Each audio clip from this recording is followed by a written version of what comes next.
Welcome to Stories of Hope. I'm Christine Hotchkiss. Each week, I bring you stories that will inspire you, educate you, and give you hope. I love that word. I say it every time. There's something so special about that word. I want to thank my studio sponsor, The Motivated Mind Group, based right here in downtown Chandler. They are your global creative agency.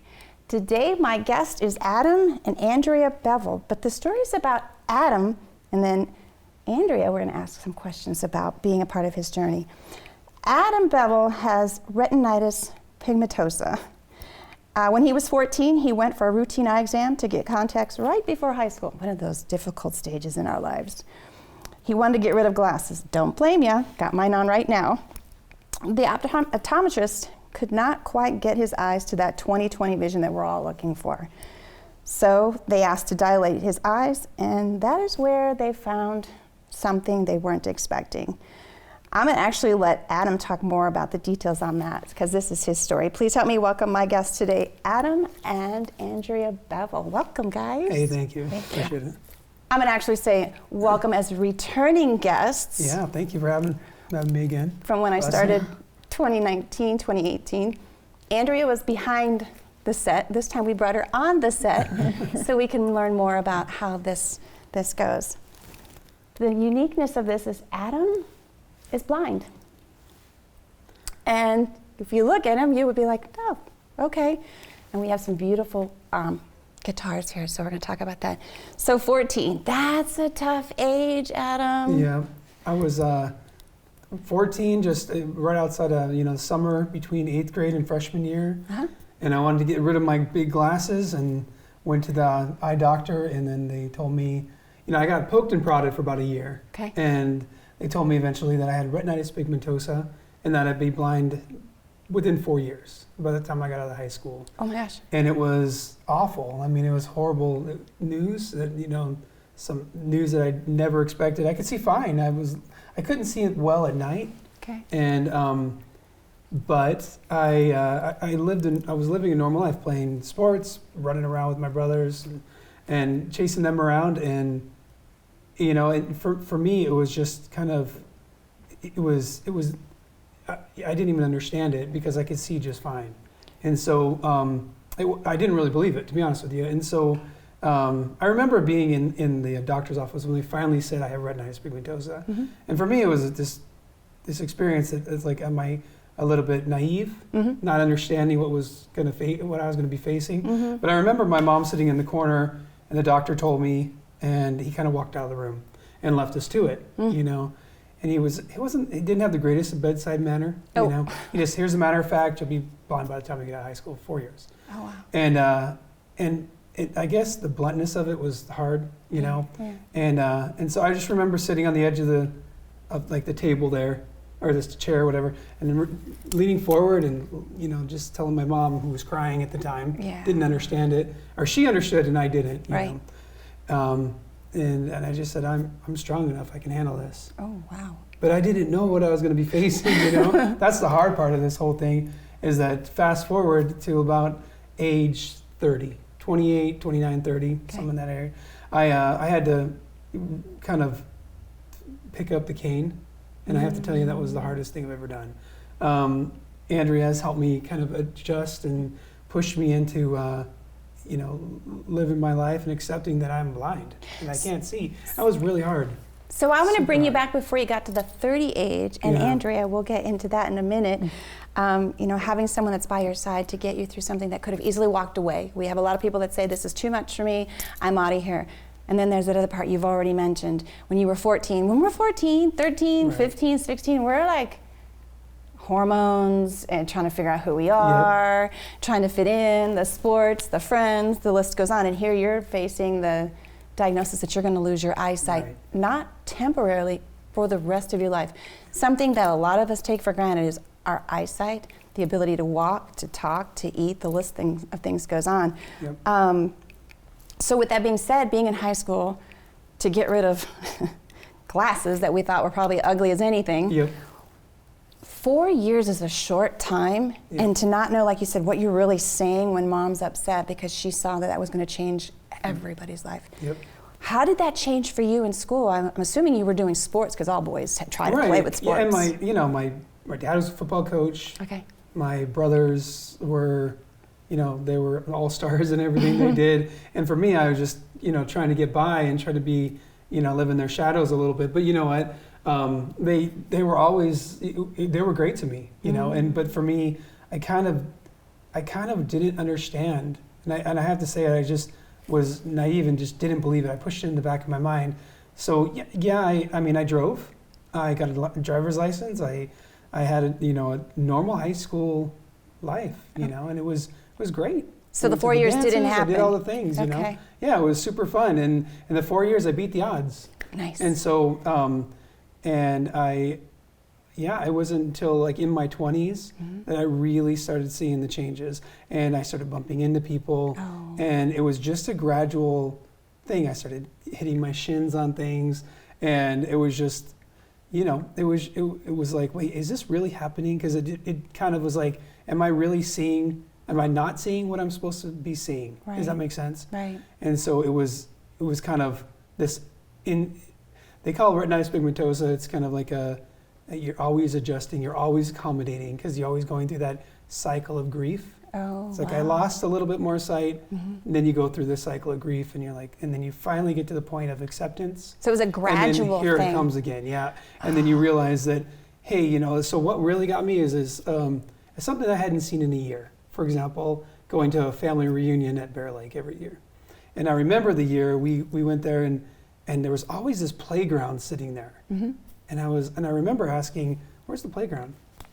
Oh. It was right there, like literally 20 feet in front of me, but no kids were on the swings or anything, no squeaking or anything. And so I remember that point, I was like, I couldn't see the swings, which were there. Wow. And I just remember, oh my gosh, here it is again. Now I can't see. Oh, so it faded in and out. Well, it just started fading. I mean, it's like like a tunnel, when you go through a tunnel and the light gets darker and darker? Yeah, so like when I was younger, I couldn't see very well at night.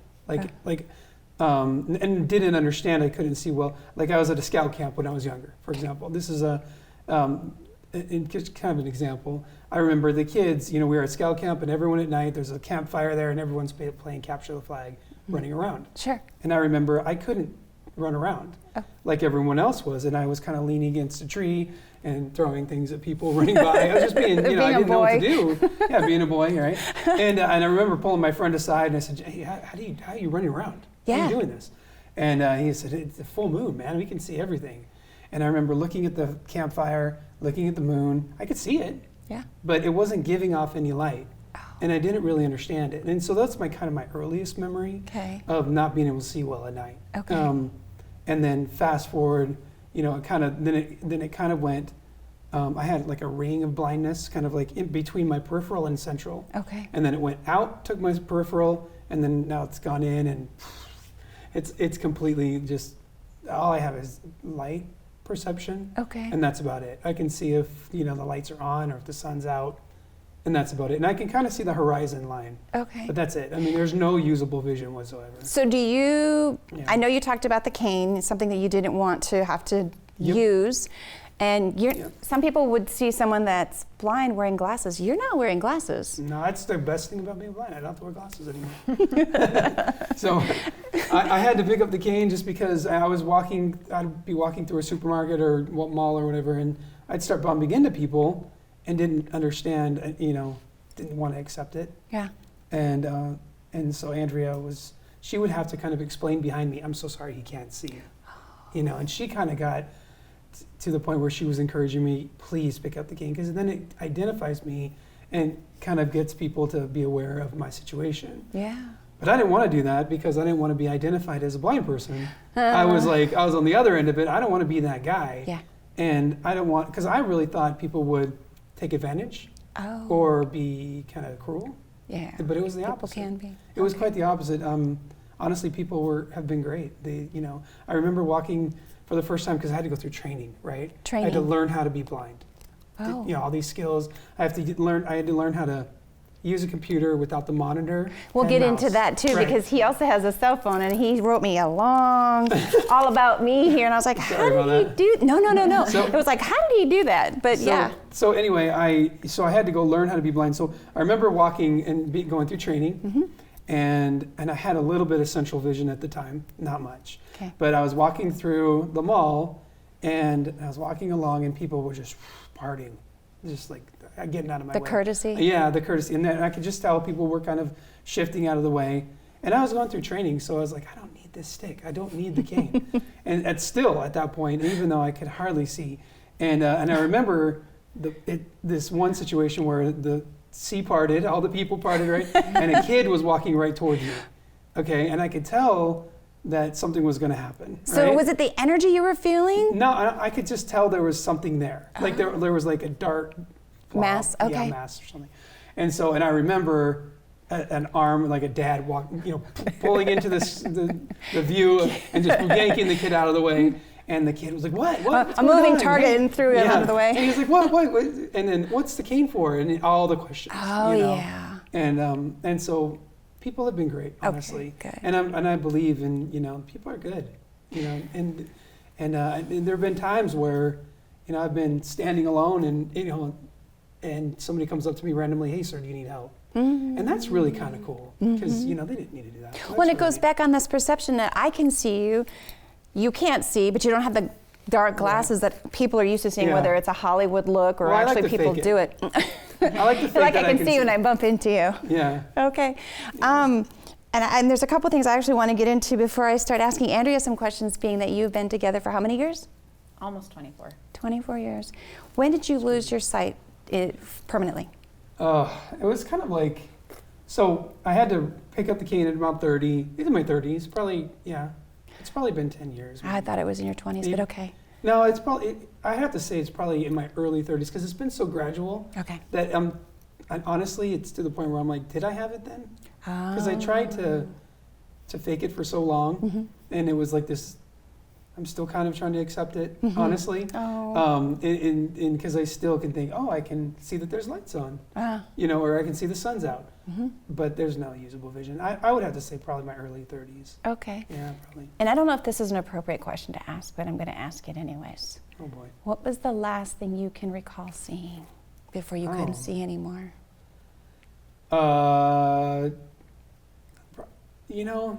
Just my kids, probably. My kids playing, and Andrea. Just family means everything to me, and just being able to spend time with them. Because those are the memories I try to hold on to, and just try to remember their faces. And so yeah, I'd probably say the kids and Andrea's face.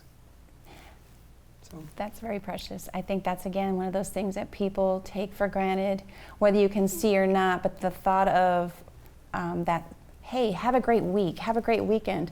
I know. Well, I always tell, when people say have a great weekend, I'm like, unless you're not going to talk to me, I guess I'll take it, but I only have one day at a time. Yeah. So I take it exactly one day at a time. And here you had one day at a time taken away from you, but Yeah. life still moved forward. It's amazing the emotional connection you have with Yes. someone, seeing them eye to eye. Yes. And I miss that, for sure. yeah. I miss it. Not being able to see my kids' faces, Andrea's face, that's really hard. Knowing that there's grandkids on the way, Yeah. not being able Not to see yet. that. Not yet. No, I'm sorry. Hopefully soon. So if they see this, they're going to go, is there whatever. something I didn't know? No, there's not. No, there's not. But that's the thing, that connection, that emotional Yeah. connection, that is really hard. Not being able to see my kids, my wife. That's tough. It is hard. So that's one of those things where we'll tell someone, you don't realize what you have until you no longer have it. True. Or in this case, you can't see it, right? Yep. And there's some funnies in here that he wrote that I want to get into because I'm laughing going, I already know. But I want to give some time for Andrea to be a participant in this, and she's not. She's like, oh no. When you guys got married, was he blind or going blind?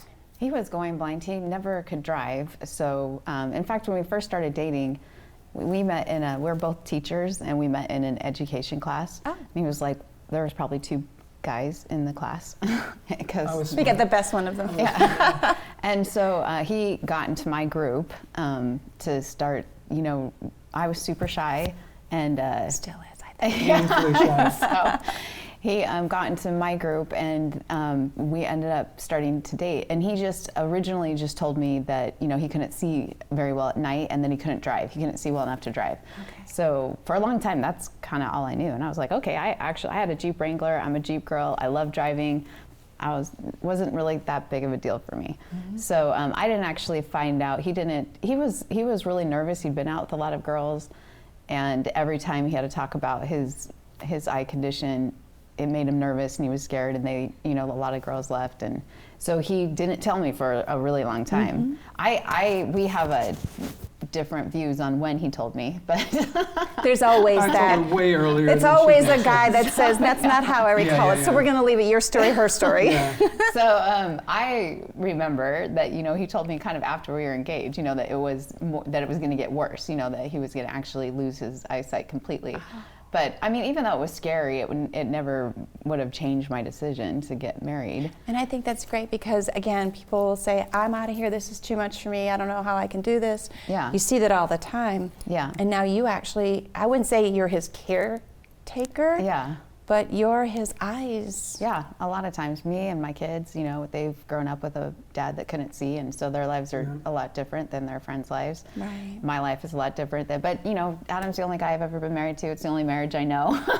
So, you know, and I love our family. We're very blessed, and I love Adam, and I love our 4 kids, and we have a good life, and we've been blessed in many ways. My kids have been blessed in many ways, you know, having a blind dad, because they've learned patience, and it's kind of funny. We were sitting around talking, and we were asking him if he could see what would be the coolest thing, and he said, just to be able to go to the bathroom on my own. Yeah, sitting in a restaurant. It's like, hey, I got to go to the bathroom. And getting up and going.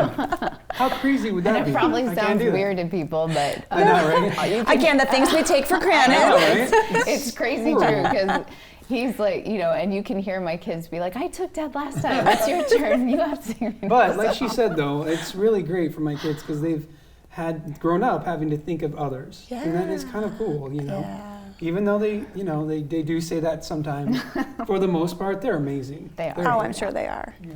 Yeah. So honestly, I would have to say that in the beginning, when he really, it was rough when he was losing his eyesight, because there was a lot of anger involved in it With him? with him. The frustration that was coming about that you Yeah. weren't ready I hit for? my head on something or my shin and Yeah. bleeding all down my shins, and it's awful. Yeah.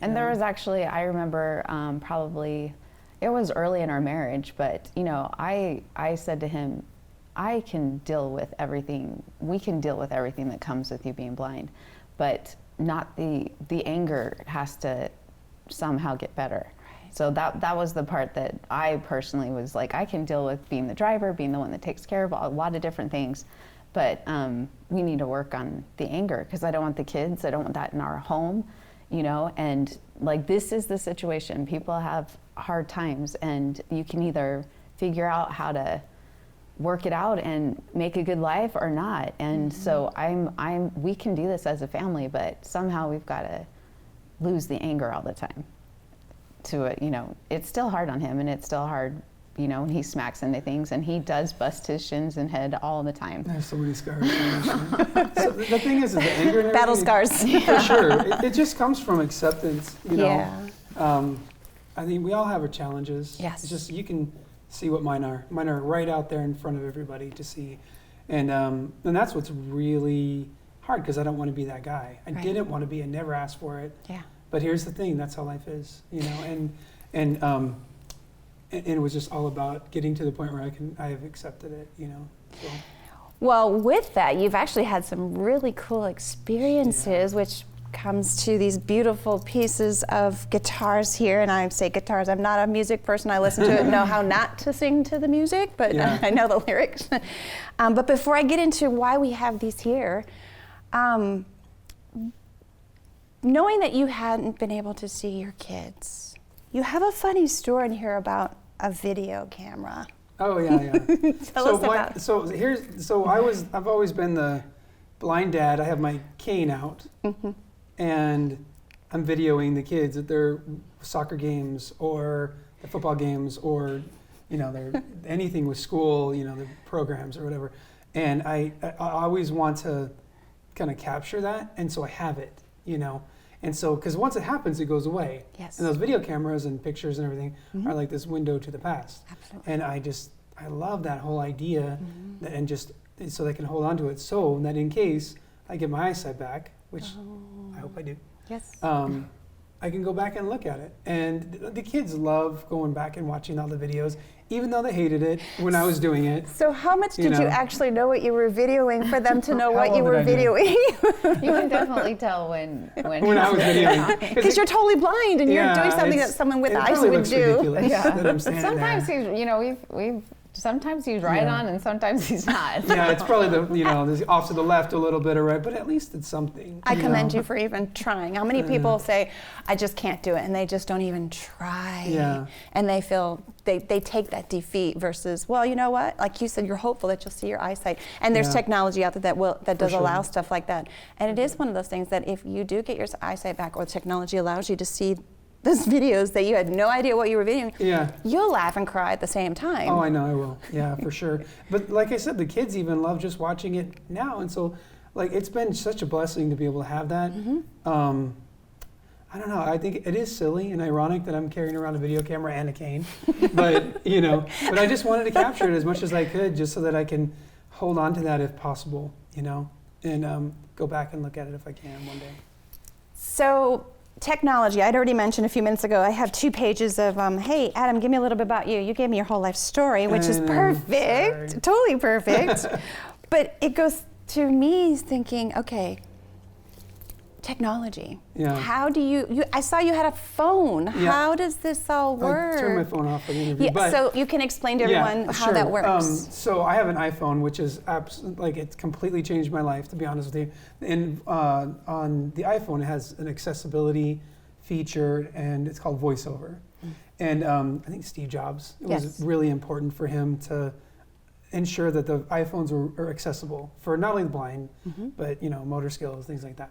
And so, but I couldn't even send an email. I couldn't receive a text. It changed. It changed everything. Changed everything for me. So now that I can pretty much do everything on the iPhone that a sighted person can. It's crazy.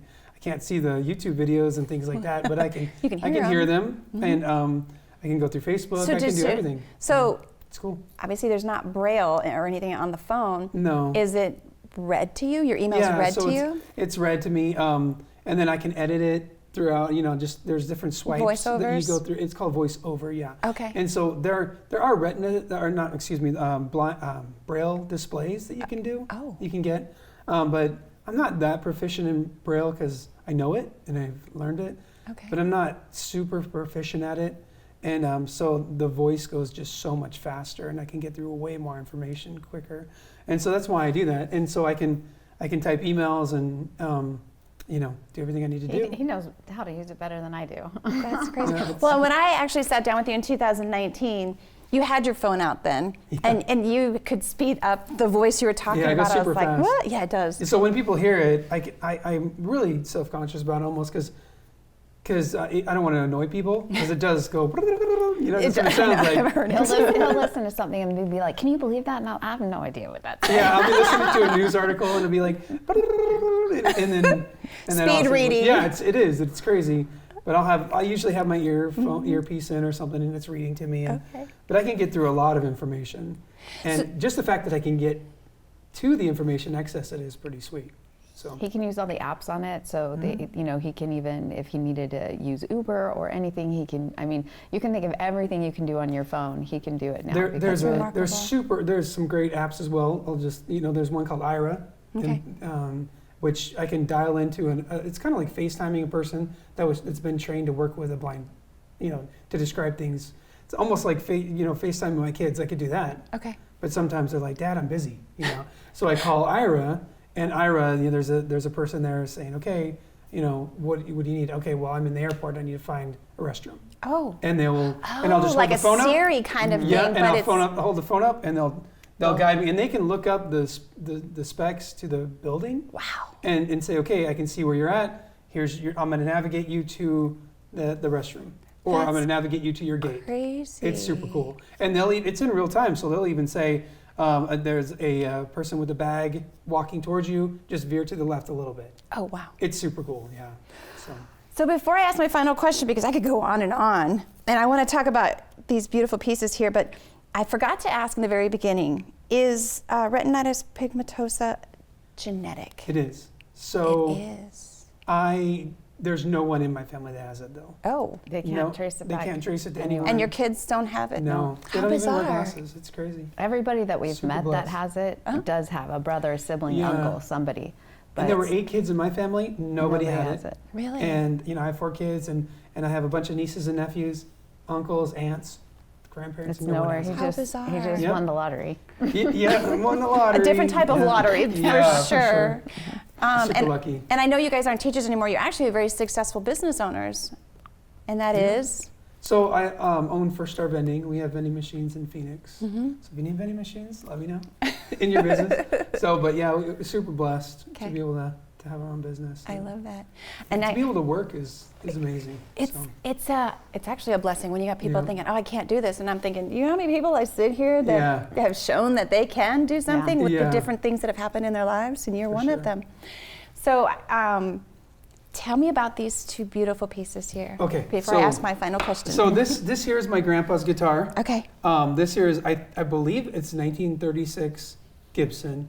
And my grandpa used to play it on the radio. My dad used to tell stories about how he'd go and sit on the floor in the radio station and watch him and his dad's and his band play live on the radio. That's how it used to be done. Wow. And it's super cool. It's beautiful. I started learning how to play this guitar. I was in the back of my dad's closet for years and years, forever. And I broke it out. I would break it out, I'd sneak it actually. And I try not to get caught. If I hear my dad coming home, put it back really fast. And so one day he caught me, and I was just kind of like, "Hey, you're learning how to play guitar." It was completely different. He was like, "That's so cool." And then, and eventually, it got better. Yeah. And then years later, he gave it to me. And he one of the things he said was, "I don't have much, but this is one thing I can give you, and I don't want it to go to anyone else. I want it to go to you." And no one else can give this to you. It's so a cool. I unique love it. piece. Yeah, it's beautiful. I love playing it. It has a unique sound. It has a very old sound. And I played it. I've actually played both guitars on a song I wrote. It's and recorded. It was really cool, but called "Hand in the Darkness." Okay. And so this is the guitar at the very beginning, and then over here I can talk about that one if you like. Yeah, I wanted you to Understand, give yeah. your grandfather his spotlight here, Yeah, and then my now we have a grandfather. different spotlight over there by Andrea. So Andrea, over there by Andrea, there's a Gretsch Irish Falcon. So I am a gigantic U2 fan, and I love music, all kinds, but U2 is just, their music has just always inspired me. Their lyrics and their music is just, for some reason, it just has been it's very It moving speaks to for you. me. Yeah, it speaks to me. Music is definitely And something. especially their live shows, and I've seen 30-something live shows. It's been great. I've been able to see them all over. But I've always wanted to, it's so silly to say this, but one day I saw this girl get up on stage with U2, and I was like, that's what I want to do. I was at the very top. I remember, like, literally at the top. And I remember saying, that's what I want to do. I want to get on stage with U2. What a crazy pipe dream, right? Who gets to do that? No. Nobody gets to But do yes, that. to some. I know, right? Or so I say yes to most, but those who are believers and dreamers, I can do that. And so every time I would play in practice, I would kind of like think and put myself in that position. Okay. And like on stage. I don't know why. Like it was just kind of like this kind of cool thing, Mm-hmm. And then I would, imagine, use my, imagination, whatever. And I kind of thought, when I get up front, that's what I'm going to do. First of all, I had to figure out how to get up front because that's really hard to do. Yes. You know what I mean? It Yes. took me a long time to figure out how to get up front. But anyway, Nashville, we were in the Vanderbilt Stadium, and we found right up front, right in front of Bono. He's right there. This was the Yeah. day that everything you It was manifested was going to so happen, but you didn't awesome. know it. Yeah, exactly. Yay. So the fans around me, and like they let us borrow a pen and our marker and everyone had signs, Sure. And so the marker and an extra piece of paper is like, and so my brother-in-law wrote. He was a tattoo artist, and he wrote this really awesome in like this cool lettering. Blind guitar player, bring me up, and there was an arrow down towards me, and so. I held it throughout the show, and I guess the fans were like, they don't bring people up on stage anymore. They just don't. Okay. And I was like, are you sure? Because I really want to do this. So anyway, I guess Bono came over a couple times and like pointed to my sign, and he smiled, and the fans around me were like, dude, he's looking at you. He's gonna. And so then between songs, sometimes he'd go over to Edge, the guitar player, and talk. And I was like, there's no way he's talking. There's no way. Okay. And I was like, is this really going to happen? And here's the thing about this whole story is that I thought I had this doubt. Like, if they really call me up, can I do this? Oh. And so I put the sign down. Stage fright. Yeah, I put the sign down. I was like, if he does this, if he calls me up, I don't know what I'm going to do. You're going to have to get up there. Yeah. And so anyway, I had this pep talk with myself. And sometimes we have to do this, right? And in my mind, I kind of was like, okay, here's my moment. It sounds silly, but I'm like, here's the time that I've been dreaming of forever. I gotta do this. And so I like got all the courage I could and held my sign, and at the very, very end of the show, they sang their encore song, and the band left except for Bono. And he came towards me and he said, hey, what do you want to play, man? And I was leaning down, grabbing all my stuff, so I didn't even know he was talking to me. And the speakers were way back there, and my brother-in-law was like, dude, he's talking to you. Nice. So anyway, and I said, I want to play All I Want Is You for Andrea and dedicate it to her. And so he did. We brought it up on stage. He brought me up on stage, led me all around. Right. And we played All I Want Is You. You can see it on YouTube. It's crazy amazing, playing in front of tens of thousands of people. So this is the very guitar he was playing that night and then gave to you and you played? So this guitar, they actually sent it to me a week later, because if I would have left the stadium with it, they said that I would have been in trouble. Because they were worried about my safety. Okay. So, other people possibly trying to take it from you. Oh, I didn't think there's about a that. stadium full of people. Yeah. And they actually sent it to me because they didn't want me to get jumped or anything. So makes sense. Yeah, for sure. And that is so cool. Yeah, and so Bono signed it, and this was a few years later, so he signed it, and anyway, he wrote some lyrics to In God's Country, and we were a special guest that night. This was like 4 years later. Oh, and anyway, he brought my son up on stage that night. It was just super duper cool. Oh, how special! Yeah. So I got to. He gave me the guitar and I have this keepsake for that experience. That is so cool. Thank you, Bono. Yeah, no. That is so cool, because it's now a story you get to keep sharing, and I didn't experience, but I get to experience that feeling and that moment that you get to share. Yeah, it was so great. So thank you. Yeah. That is great. Were you at this concert, Andrea? I wasn't. I was at SeaWorld with my children. So that's totally different performance. Yeah, after the show, I called her. I'm like, you got to see this. It's already up on YouTube. We were all crying, and it was crazy. I mean, I knew it was his dream. It was probably the one concert I missed. You know what's funny is I said, you'll never believe what happened. You got on stage. I did. I knew it's it. It's the first thing she said. That's a woman's I'm like, thing. how would you know? Women are very intuitive, and especially when you're so manifesting something that you want, that you really wholeheartedly believe in. Yeah. And she was probably like, yeah, I want you to have that dream. So that's so cool. Congratulations. So after the experience, just really quick, I wrote that song just as a thank you to Bono. Oh. And it's called Hand in the Darkness. I feel like it was inspired. I feel like it was a cool experience going into the studio and coming up. But I thought, you know what? Bono came over and grabbed my hand when I got up on stage, and he kind of led me over to where I needed to be. And I thought, how many times has that happened to me, where someone's come over and grab my hand and say, hey, come this way? And I thought, that's what we all need. Yes, sometimes is a hand, So hand up, not a hand down. Yeah, hand for up. Sure. So I use both guitars in that song, and it means a lot to me. So it's pretty cool. Thank you for sharing. Yeah, totally. So now I have a final question. Okay. And when I ask you this, I'm going to let Andrea. Well, let's see. We were asking. Don't forget the final question. So if there was one question that I was allowed to ask to get to know who you are or anything about you, it would be this question. I'll let you go first, Adam, because you were almost there before we started recording. What message would you like to leave everyone based on your journey of life? Wow. I would say be kind. I would say to be kind. We have no idea what other people are going through. And everyone has struggles. Everyone has trials. We don't know what they are sometimes. Like I said, you can see mine. But I would say just to be kind and be loving to people, and to do all you can to help them feel like they're loved, because that's what everyone needs. That's what everyone desires. Yep. Even though our hearts get broken for one reason or another, it's still a feeling we all want. Yep. Absolutely, thank you. Same question for you, Andrea. What message would you like to leave based on your journey of life? I would say that, you know, we've all been given one life here, and we all have different struggles, but we all have this one life, and so make the best of it. And no matter what trials you have or what you're going through, every day is a gift, and you know, make the best of it, and be grateful that you're here, and treat every day like a gift, and do everything you can to live the best life that you can. I look at life as it's the first time and the last time I'm going to see it and experience it.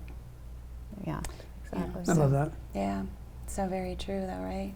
We hear about people, all of a sudden they're not here, and you're like, I can't believe that. But that's any of us, you know? So great answers, thank you both. And thank you both for being here. Thanks for having us. I know, Appreciate it. Andrew, you were a little hesitant, but you're awesome. You should be on stage. And thank you for sharing the history on both of the guitars. Yeah, thanks for having us. The Thank you. experience, yes. Ooh, another great story. If you have a story that you want to inspire or give hope to someone on their journey, please email me to the address of stories@christinehotchkiss.com. And if you want to be a sponsor, you may also email me to the address of stories@christinehotchkiss.com.